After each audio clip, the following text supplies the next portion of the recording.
potatoes. Boil them, mash them, stick them in a stew.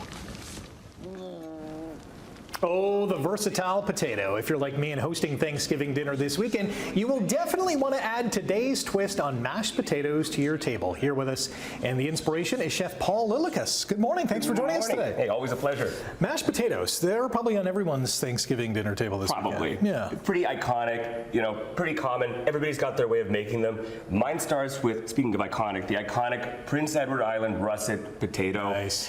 These are famous for a reason. The Prince Edward Island farmers, they really have potato farming down to an art. Yes. It's a mixture of agricultural practices that are passed down from generation to generation, as well as that mineral-rich soil. Yeah. It's high in iron, and what you get is the perfect potato for mashing because it's high in starch, low in moisture, and it comes apart nicely, so you get a fluffy potato, not a gluey potato. Okay, what do you got today? Okay, so I've started with about, I make batches, like large batches of things. So 2.5 kilos of potatoes peeled, and I've just boiled them in salted water, and I've added some local milk. And you can see, it doesn't take much to fluff them up. I haven't even added the butter yet. Wow. Because my secret to this recipe, how I'm gonna jazz it up, is I made a little bit of brown butter. So I don't know if are you familiar? No. No? Okay, so when you melt butter for popcorn and that white foam kind of rises to the top? So those are the milk solids in butter. Okay. And if you cook it kind of low and slow over a medium to low heat, you get these nice caramelized bits, and there's chives in here. So if you want to give that a smell, it gives these toasty notes. Oh, wow. And as long as you don't burn it, it adds a wonderful toasty dimension to it. So how long would that go for? Maybe 3 to 5 minutes. It depends on the heat. Don't walk away. Yeah. And now I'm going to add that, a little bit of sea salt, some pepper, and chives go in here. Nice. And you can see the color of it. It's very dark. Those are those toasted milk solids. And that's going to mash right into these. Oh my gosh. These can take a lot of butter, of course. I do about 12 tablespoons, but really, you could do more. Let me be real. If you're going to a restaurant, you're getting more than that. Yeah, I believe it. So can you smell that aroma? Yes, it smells fantastic. And just to make it even better, chives, butter, I was thinking a little bit of cheese, so some Gruyere cheese, something that goes really nicely with onioniness. Yeah. You could use a local cheddar in this.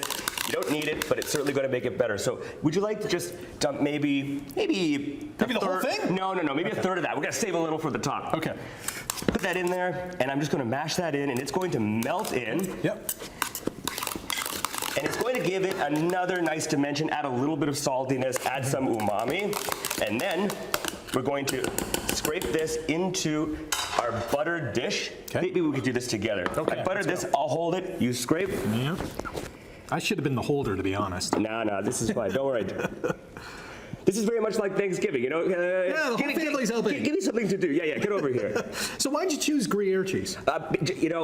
Think about French onion soup. Yep. It's got such a wonderful nuttiness. It goes beautifully with that brown butter and with the chive.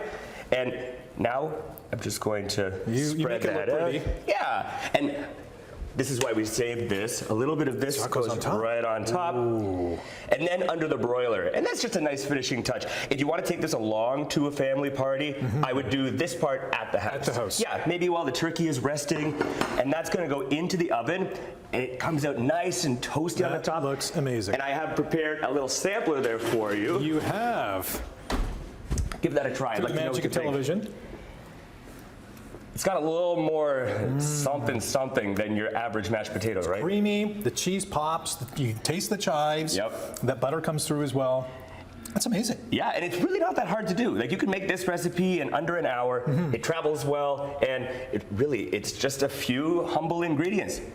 And it's easy to make, tasty, and goes with turkey, salmon, the last time you were in. Anything you want. Anything you want. You'll win points with this one.